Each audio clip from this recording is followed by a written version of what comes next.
Greetings. This is the one you've known as Jesus the Christ. Loss is a natural part of life.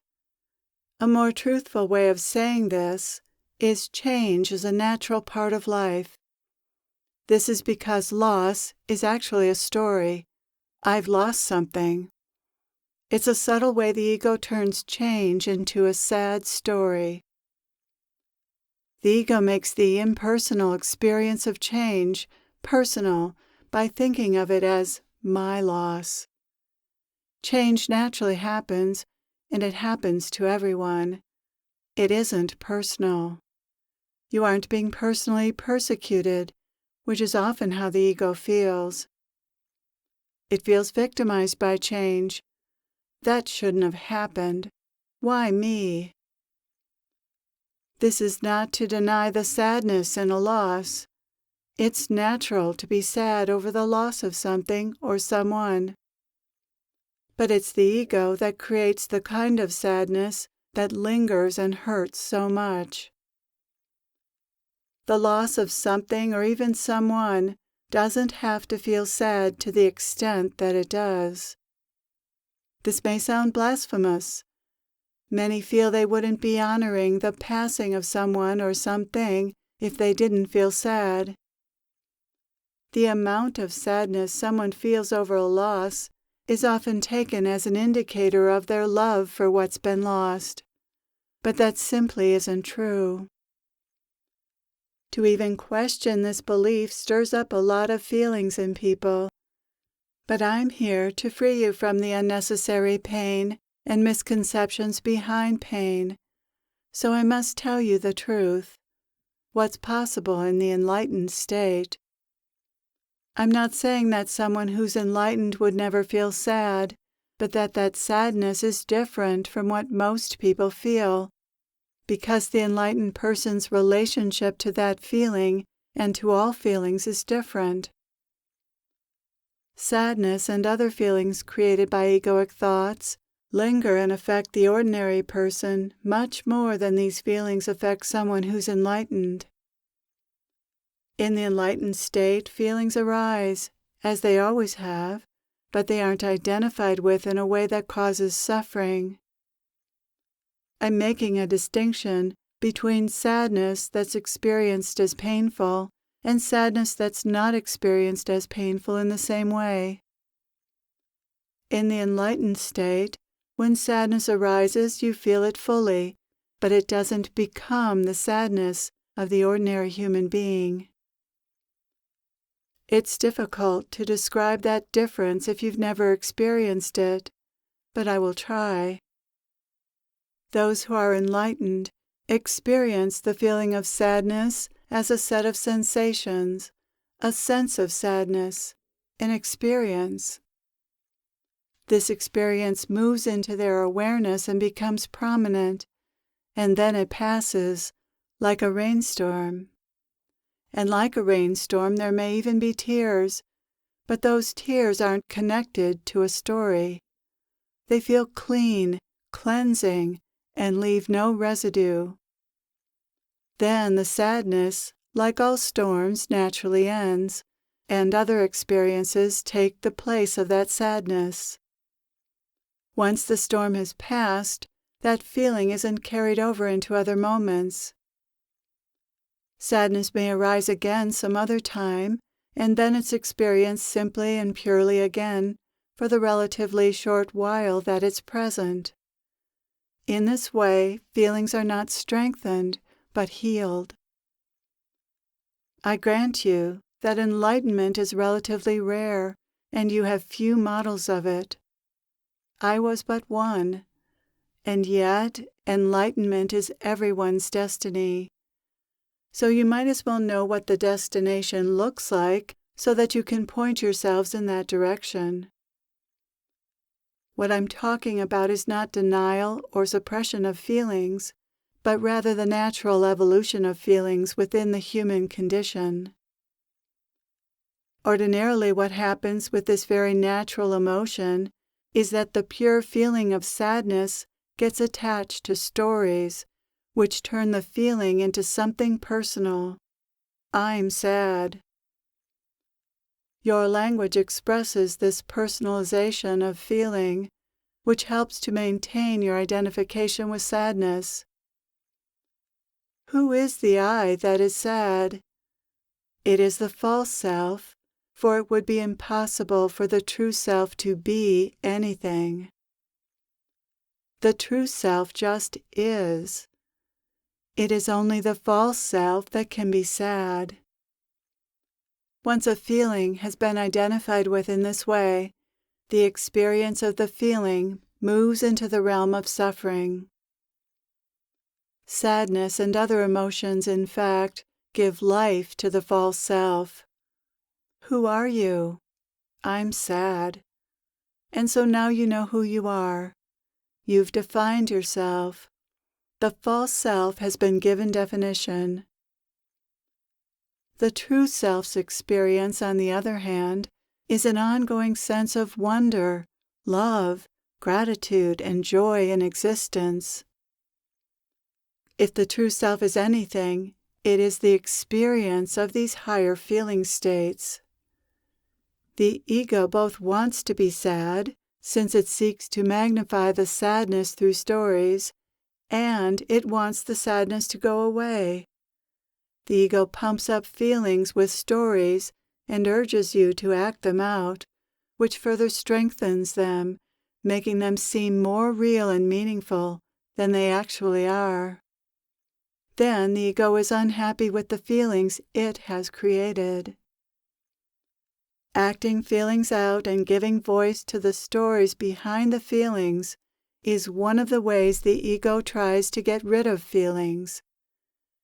Many believe that by telling their stories, they're processing their feelings, but mostly this just reinforces those stories and fortifies those feelings.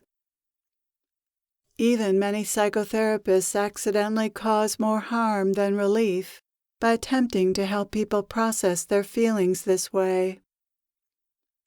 This is one of the things that enlightened people don't do, because they don't have a need to do it, since they don't tell stories that turn their sadness into feelings that supposedly need processing. They stay with the simple experience in the moment of whatever sadness is present, which naturally dissipates as one's attention remains in the here and now.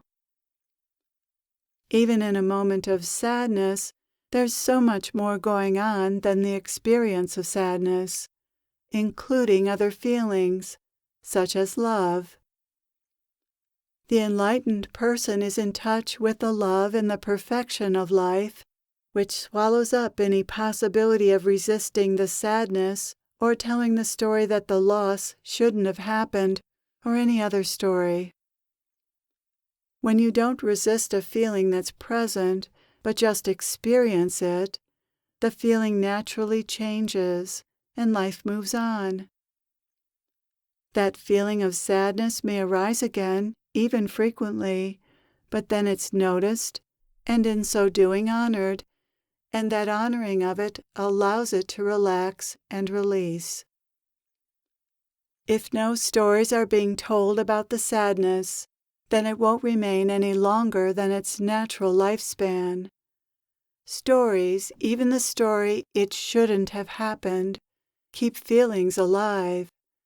Such stories create unnecessary emotional pain. This is clearly seen and understood by those who are enlightened, and so they naturally choose to forego all stories. That's what makes them enlightened. As I said, enlightenment is relatively rare, and you may not reach this level of detachment from thought and freedom in this lifetime, but it still seems important to point you in this direction, especially since your understanding and way of working with emotions so often only makes your feelings more difficult and unmanageable. You can learn to practice what those who are enlightened do. This is how you become enlightened, by understanding what they understand and then practicing what they do naturally. So here is the understanding. Sadness naturally arises as part of being a human being. It naturally arises in times of loss, and it must be experienced, honored, by allowing it to be felt without telling stories about it, by noticing it and then letting it naturally dissipate, as it will. Every feeling has a lifespan, and you must allow it to live and then allow it to die its natural death. Letting it go, as it naturally will, is what's difficult, because the ego wants to turn that sadness into something more. It wants to get something out of the sadness. It wants to get an identity, and it wants to get other feelings to grow from it. Anger, resentment, guilt, self-pity, revenge, hatred. These are the feelings you don't have to experience if you don't let sadness take on stories. Initially, sadness is just sadness. Then sadness takes on stories, and those stories create other more negative and damaging feelings, and then more stories to defend those feelings. Feelings snowball into more feelings. This is what you can learn not to do. Loss is part of life because life is constantly changing. Nothing stays the same. You're constantly changing, and so is everyone and everything else. You have to go with the flow of life, as they say, in order to be happy within this flow. You have to accept that change does and will happen, including many changes that you naturally won't like. If you truly saw and knew the perfection of life, you wouldn't experience much sadness. And the sadness you did experience wouldn't be experienced as yours, but more like humanity's sadness, the bittersweet experience of being a human being on this plane of existence. Within that sadness would be a sense of beauty, sacredness, and gratitude for the gift that life is. Every loss is an opportunity to experience the wonder and preciousness of life. The fact that life changes and loss happens is all the more reason to love and be grateful for whatever is here now, because it isn't a given that it will be here in the next moment. This is the state the enlightened person lives in, a place of gratitude for what is given, for what is now. Living in presence, in touch with your true self, is a celebration of what is, not a dwelling on what is not. What is not isn't here, so it isn't focused on. How can you suffer over something unless you focus on it? If you focus on the fact that something or someone isn't here, you will surely suffer. If you focus on what is here and celebrate that, you'll never be unhappy. This is why those who are enlightened can't suffer over loss, because loss is a story about what was lost in some past moment. They don't carry the memory of those moments into the present moment, and so they don't suffer in the present moment.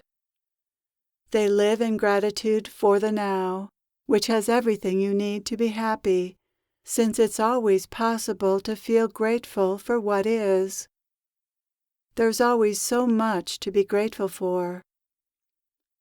Those who are enlightened are grateful simply for existing, for the opportunity to be alive and experience this life however it's showing up.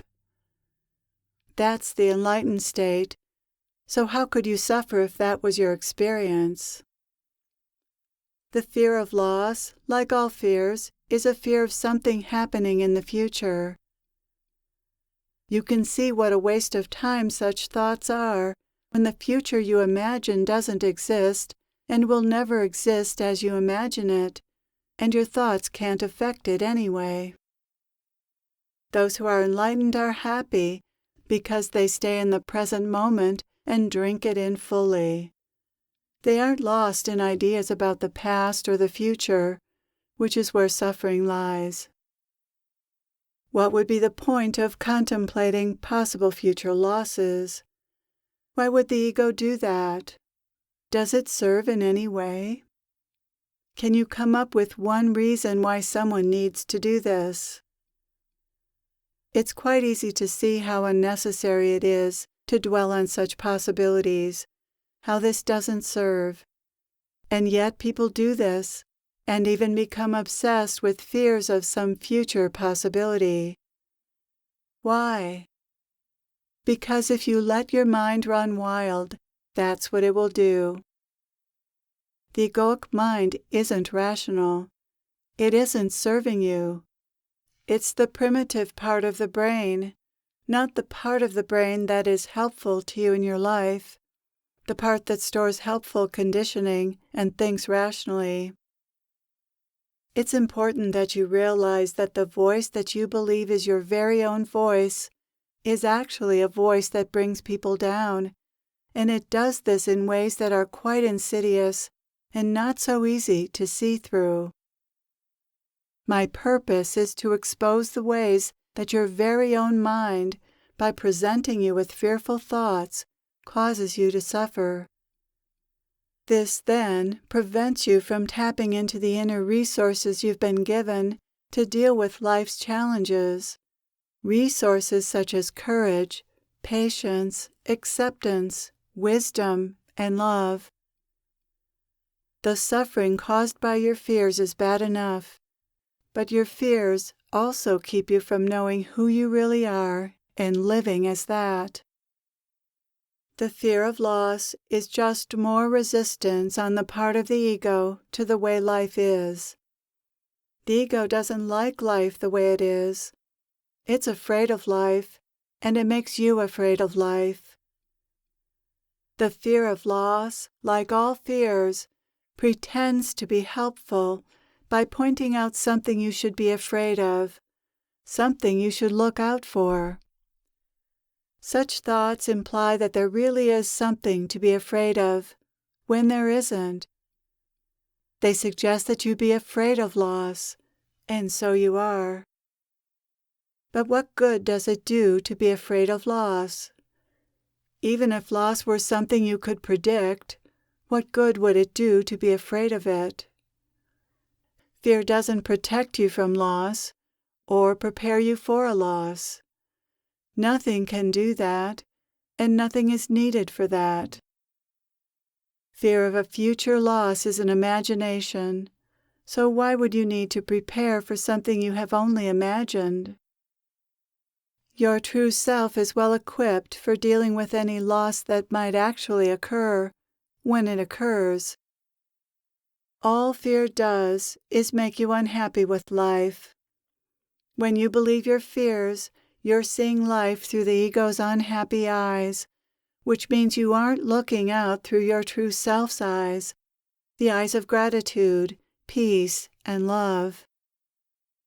What's wrong with the ego's perspective is that it's not only negative and life-denying, but incomplete. The ego doesn't acknowledge what else is going on besides things or people passing away. Yes, in life you lose things and even people, but the whole truth is that you also gain things and people. The process of life is one of constant birth and death. Life's changes are taking away things and people, as they're also bringing you new things and people. The flow of life is like traveling down a river in a boat. The scenery is constantly changing, as what you just experienced is left behind and new scenery is taking its place. If you're always looking behind you in the boat, you won't enjoy the ride and the new scenery. It will be there, but you won't experience it as fully as you might. Life unfolds in just this way, always moving forward, always changing, always something new, always things being left behind. Things and people passing away is a natural part of the flow of life. If you get stuck in sorrow and grief over what you've lost, you're likely to miss what life is bringing you. Life doesn't take without also giving, and life is very wise in what it brings you. It brings you what you need and what your soul wants. When you celebrate what life is bringing you, happiness is always possible. Celebrate what is. Thank you for being here. I am with you always.